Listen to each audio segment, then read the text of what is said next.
Heavy driving লাইসেন্সের টাকা কিভাবে জমা দিবেন?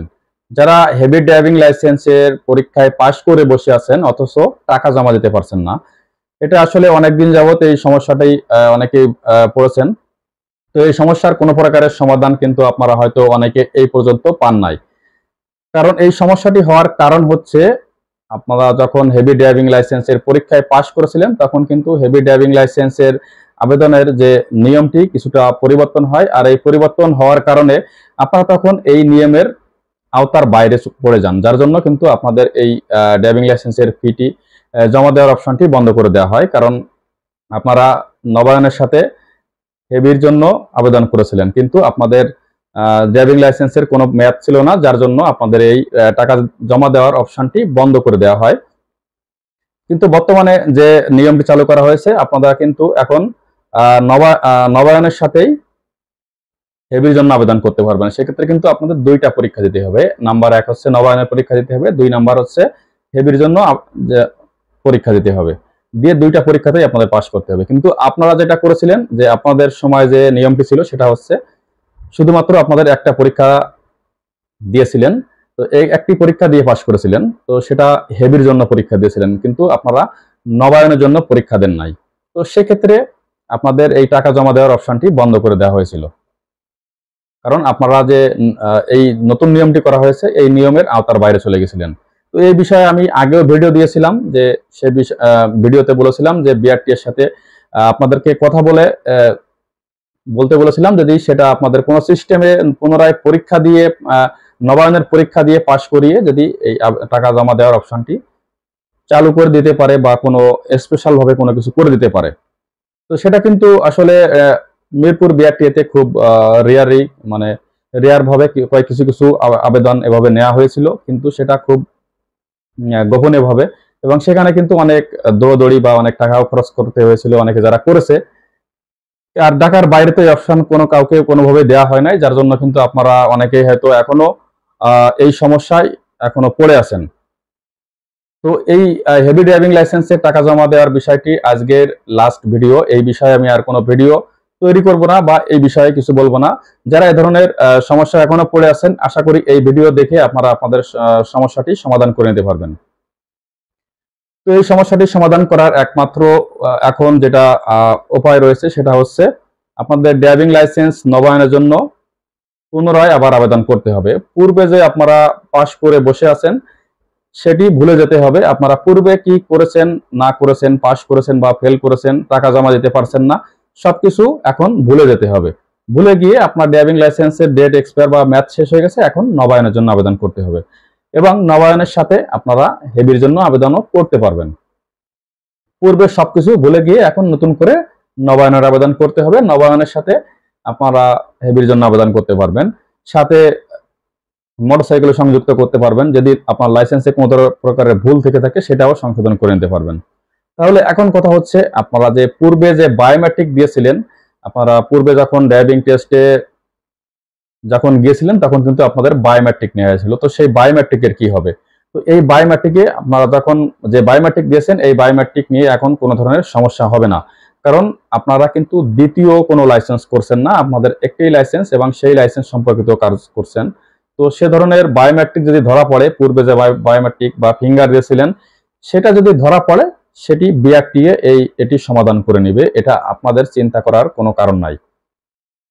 তো সেক্ষেত্রে আপনাদেরকে আমি রিকোয়েস্ট করছি, আপনারা যারা এ ধরনের সমস্যা নিয়ে এখনো বসে আছেন, আপনারা ড্রাইভিং লাইসেন্স নবায়নের জন্য আবেদন করেন, সাথে হেভির জন্য আবেদনও করে নিতে পারবেন।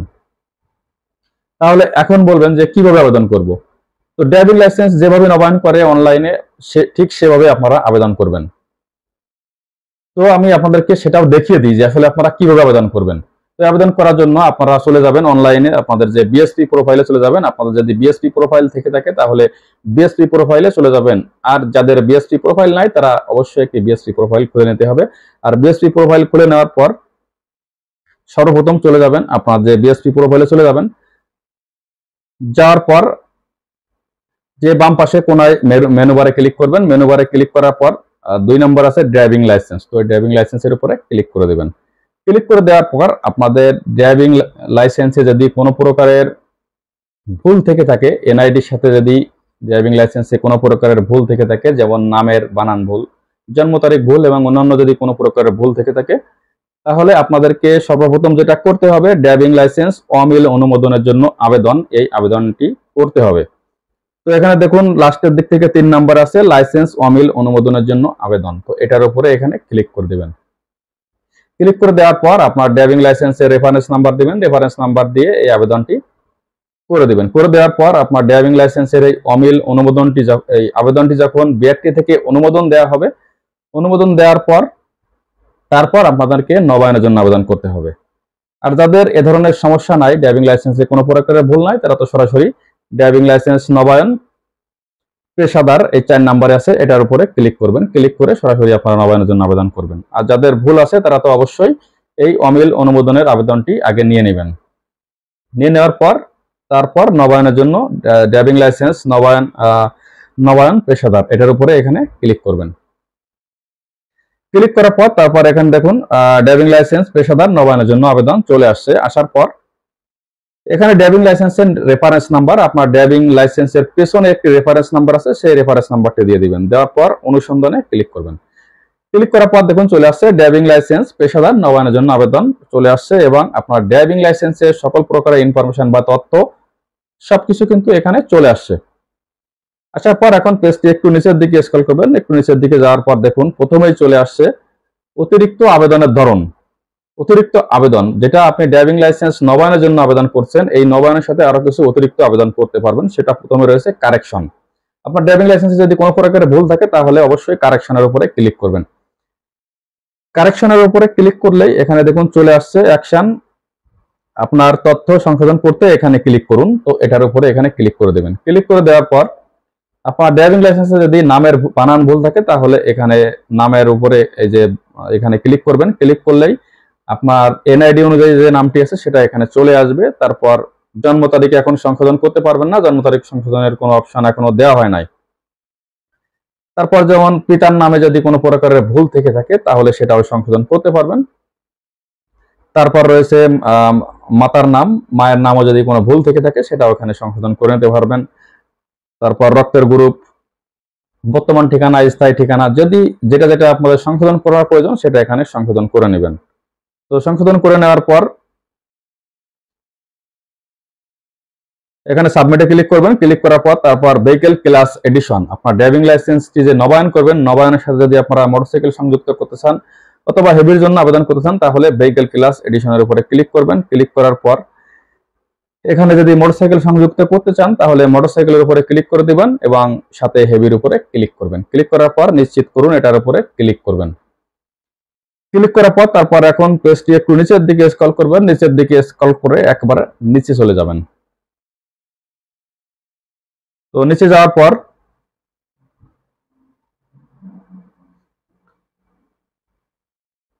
একেবারে নিচে যাওয়ার পর দেখুন এখানে সেকশন বি, সেকশন বি তে এখানে আপনাদের যে কাগজপত্র প্রয়োজন এখানে সেই কাগজপত্রগুলো এখানে সংযুক্ত করতে হবে। প্রথমে রয়েছে জাতীয় পরিচয়পত্র। আপনার জাতীয় পরিচয়পত্রর একটি ছবি বা স্ক্যান কপি এখানে সংযুক্ত করতে হবে। তারপর রয়েছে বিদ্যমান ড্রাইভিং লাইসেন্সের স্ক্যান কপি, আপনাদের ড্রাইভিং লাইসেন্স সেটা এখানে সংযুক্ত করতে হবে। তারপর মেডিকেল সার্টিফিকেট, অবশ্যই বিআরটি এর নির্ধারিত ফর্মে একজন এমবিবিএস ডাক্তার দ্বারা এই মেডিকেল সার্টিফিকেট নিতে হবে, সেটি এখানে সংযুক্ত করতে হবে। তারপর ডোপ টেস্ট রিপোর্ট সংযুক্ত করতে হবে। এই ডোপ টেস্ট রিপোর্টটি আপনারা এখন সংযুক্ত করতে পারবেন, যদি মনে করেন ড্রাইভিং টেস্টে পাস করার পর সংযুক্ত করবেন তখনও সংযুক্ত করতে পারেন। তারপর ইউটিলিটি বিলের কপি এখানে সংযুক্ত করতে হবে। তারপর সংযুক্ত করার পর পেজটি নিচের দিকে স্ক্রল করবেন। নিচের দিকে স্ক্রল করে একবার নিচের দিকে চলে আসবেন। তো নিচে আসার পর এখানে দেখুন স্মার্ট কার্ড প্রাপ্তির ঠিকানা ডাকযোগে। তো আপনার যে ড্রাইভিং লাইসেন্সের স্মার্ট কার্ডটি ডাকযোগে আপনার ঠিকানায় ডেলিভারি নেবেন সেই ঠিকানাটি এখানে দিয়ে দিতে হবে। তো আপনারা যে ঠিকানায় আপনার কার্ডটি ডেলিভারি নিতে চান সেই ঠিকানাটি এখানে সম্পূর্ণ ঠিকানাটি দিয়ে দিবেন। তারপর আপনার যে মোবাইল নম্বরটি আছে সেই মোবাইল নম্বরটি এখানে দিয়ে দিবেন। দেওয়ার পর এখন কিন্তু আপনাদের ফি জমা দিতে হবে, ড্রাইভিং টেস্টের যে ফি আছে সেই ফি জমা দিতে হবে। আর এই ফি জমা দেওয়ার জন্য অনলাইন ফি জমা এটার উপরে ক্লিক করে দিবেন। তো এটার উপরে ক্লিক করার পর আপনাদের যে ড্রাইভিং টেস্টের ফি বা যে ড্রাইভিং পরীক্ষার ফি বাবদ 230 টাকা এখানে জমা দিতে হবে। তো আপনারা যদি এই ড্রাইভিং লাইসেন্স নবায়নের সাথে হেভির আবেদন করেন তাহলে আপনাদের কিন্তু দুইটা পরীক্ষা দিতে হবে, একটা হচ্ছে নবায়নের পরীক্ষা আর 2 নম্বর হচ্ছে আপনাদের হেভি টেস্টের পরীক্ষা দিতে হবে। সেজন্য আপনাকে এখানে 230 টাকা প্লাস 230 টাকা দুইটা পরীক্ষার জন্য 460 টাকা এখানে পেমেন্ট করতে হবে। তো এই পেমেন্টটি আপনারা বিকাশ অথবা নগদ বা কার্ডের মাধ্যমে পেমেন্ট করতে পারেন। তো আপনারা যে অপশনে যেটার মাধ্যমে পেমেন্ট করতে চান সেই অপশনটি সিলেক্ট করবেন। সিলেক্ট করার পর এখানে নিচে I agree with the payment terms and condition এটার উপরে ক্লিক করবেন। ক্লিক করে নিশ্চিত করবেন। নিশ্চিত করার পর তারপরে এখানে পেমেন্ট অপশনটি চলে আসবে। তো বিকাশে যদি পেমেন্ট করেন বা নগদে পেমেন্ট করেন তাহলে এখানে বিকাশ নম্বরটি দিয়ে দিবেন অথবা নগদ নাম্বারটি দিয়ে দিবেন। তো নম্বরটি দেওয়ার পর এখানে কনফার্মে ক্লিক করবেন। কনফার্মে ক্লিক করলে আপনার বিকাশ নাম্বারে অথবা নগদ নাম্বারে একটি ভেরিফিকেশন কোড চলে যাবে। সেই ভেরিফিকেশন কোডটি এখানে দিয়ে দিবেন। দেওয়ার পর তারপর আবার কনফার্মে ক্লিক করবেন। কনফার্মে ক্লিক করার পর আপনার যে বিকাশ অথবা নগদের যে পিন নাম্বারটি আছে সেই পিন নাম্বারটি দিয়ে কনফার্ম করবেন। কনফার্ম করলেই এই 460 টাকা প্লাস 1.5% ভ্যাট টোটাল যে টাকা আসে সেই টাকাটি আপনার বিকাশ অথবা নগদ অ্যাকাউন্ট থেকে অটোমেটিক কেটে নিয়ে যাবে। তো কেটে নিয়ে যাওয়ার পর আপনাকে কিন্তু একটি অ্যাডমিট কার্ড দিবে এবং একটি লার্নার কার্ড দিবে, হেভি ড্রাইভিং লাইসেন্সের লার্নার কার্ড। যে অ্যাডমিট কার্ডটি দিবে সেটা হচ্ছে আপনার ড্রাইভিং লাইসেন্স নবায়নের জন্য যে পরীক্ষা দেবেন সেই পরীক্ষার অ্যাডমিট কার্ড দিবে। আর 2 নম্বর যেটা দিবে সেটা হচ্ছে আপনার হেভি যে পরীক্ষার জন্য যে একটি লার্নার কার্ড দিয়ে দিবে। আপনি যদি হেভির আবেদন করেন তাহলে একটি হেভির লার্নার কার্ড দিবে। তো আপনার যেদিন এই আবেদনটি করবেন সেই আবেদনটি করার পর 15 থেকে 20 দিন পরে আপনার ড্রাইভিং লাইসেন্স নবায়নের পরীক্ষা পড়বে। 15 থেকে 20 দিন পরে নবায়নের পরীক্ষার ডেট পড়বে এবং আপনারা যে হেভির একটি লার্নার কার্ড পাবেন সেই লার্নার কার্ডটি যেদিন আবেদন করবেন সেদিন থেকে 2 মাস পরেই আপনার পরীক্ষার ডেট পড়বে। তো এই ডেট অনুযায়ী কিন্তু আপনাদের দুইটা পরীক্ষা দিতে হবে। একটা হচ্ছে নবায়নের পরীক্ষা। তো এই নবায়নের পরীক্ষা দেওয়ার পর আপনারা যখন ড্রাইভিং টেস্টে পাস করবেন, পাস করার পর কিন্তু আপনারা আপনাদের মোবাইলে SMS চলে আসবে আপনি পাস করেছেন এবং আপনার যে বিএসপি প্রোফাইলটি আছে সেই প্রোফাইলে গেলেই কিন্তু সেখানে দেখতে পাবেন কৃতকার্য, আপনি যে নবায়নের জন্য পাস করেছেন সেটার কৃতকার্য চলে আসবে। কিন্তু সেখানে যে ড্রাইভিং লাইসেন্সের ফি পেমেন্টের কোনো অপশন পাবেন না, কারণ আপনারা যত সময় পর্যন্ত না হেভি ড্রাইভিং পরীক্ষা দিয়ে পাস করবেন তত সময় পর্যন্ত যে ড্রাইভিং লাইসেন্সের ফি পেমেন্টের অপশন পাবেন না। তো 2 মাস পর যখন আপনাদের আবার যে হেভির পরীক্ষার ডেট পড়বে সেই ডেট অনুযায়ী আপনারা আবার পরীক্ষাতে চলে যাবেন। আপনাদের হেভির যে লার্নার কার্ডটি আছে সেই লার্নার কার্ডটি নিয়ে পরীক্ষা দিতে চলে যাবেন। তো পরীক্ষায় পাস করার পর পুনরায় আবার SMS পেয়ে যাবেন আপনি ড্রাইভিং টেস্টে পাস করেছেন। তখন আপনার বিএসপি প্রোফাইলে যাবেন। বিএসপি প্রোফাইলে যাওয়ার পর তখন দেখবেন যে আপনি হেভি পরীক্ষাতে পাস করেছেন এবং তখন আপনাদের যে ড্রাইভিং লাইসেন্সের ফি পেমেন্টের অপশনটি চলে আসছে এবং সেই অপশনটি আসার পর দেখুন পরবর্তী যেটা ধাপ সেটার উপরে ক্লিক করবেন। ক্লিক করে আপনাদের যে ড্রাইভিং লাইসেন্সের ফিটি আছে সেই ফিটি পেমেন্ট করে দেবেন। পেমেন্ট করে দেওয়ার পর কিন্তু 3 থেকে 7 দিন, সাধারণত 3 থেকে 7 দিন লাগে ই ড্রাইভিং লাইসেন্স পেপার পেতে।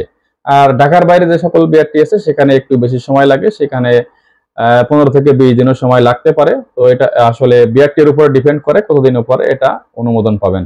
তো যদি সকল কাগজপত্র আপনার সঠিকভাবে সাবমিট করে থাকেন তাহলে সাধারণত 3 থেকে 7 দিনের ভিতরে এটা অনুমোদন হয়ে যাবে। আর অনুমোদন হওয়ার পর আপনি একটি কিন্তু ই পেপার ড্রাইভিং লাইসেন্স পেয়ে যাবেন এবং এই ই পেপার ড্রাইভিং লাইসেন্সটি কিন্তু হেভি ড্রাইভিং লাইসেন্সের যে ই পেপারটি পেয়ে যাবেন এবং সেটা দিয়ে কিন্তু আপনারা যতদিন পর্যন্ত স্মার্ট কার্ড না পাবেন ততদিন পর্যন্ত কিন্তু হেভি গাড়ি চালাতে পারবেন। তো আপনারা এই ধরনের সমস্যায় যারা নিয়ে এখনো বসে আছেন, হেভি ড্রাইভিং টেস্টে 6 মাস বা 1 বছর আগে পরীক্ষা দিয়ে পাস করে বসে আছেন, এখন টাকা জমা দিতে পারছেন না, এই অপশনটি বিআরটিএ কবে দিবে সে আশায় বসে আছেন। এই অপশন আমি আপনাদেরকে বলে দিই ক্লিয়ারলি, এই অপশন কখনোই বিআরটিএ আপনাদেরকে দিবে না। যে আপনারা টাকা জমা দেওয়ার যে অপশনটি এটা কখনোই বিআরটিএ দিবে না। তো আমি আপনাদেরকে সহজ সমাধান বলে দিলাম। আপনারা এই সিস্টেমে কাজ করুন তাহলে আপনারা খুব সহজেই আপনাদের ড্রাইভিং লাইসেন্সটি পেয়ে যাবেন। আপনাদের এখন যে সমস্যায় বসে আছেন, ড্রাইভিং লাইসেন্সের মেয়াদ শেষ হয়ে গেছে অথচ টাকা জমা দিতে পারছেন না এবং গাড়ি চালাতে পারছেন না, তো এই সমস্যা থেকে বাঁচার একটি মাত্র উপায় এই যে উপায়টি আপনাদেরকে বললাম, সহজ সিস্টেম বলে দিলাম। তো আপনারা এই সিস্টেমে কাজ করুন। তো এই বিষয়ে আমি আর নেক্সট আর কোনো ভিডিও বানাবো না বা ভিডিও তৈরি করব না এবং এই বিষয় নিয়ে আর কোনো কথা বলবো না। তো এই সমস্যায় যারা এখনো বসে আছেন, তো তাদের প্রসেসটা আমি সম্পূর্ণ প্রসেসটাই বলে দিলাম। তো ভিডিওটি একটু লং হয়েছে, তো যারা এই সমস্যা নিয়ে এখনো বসে আছেন, আশা করি এই ভিডিওটি তাদের কাজে আসবে। তো ভিডিওটি ভালো লাগলে একটি লাইক দিবেন এবং চ্যানেলটি সাবস্ক্রাইব করবেন। তো দেখা হবে নেক্সট ভিডিওতে। ভালো থাকবেন, আল্লাহ হাফেজ।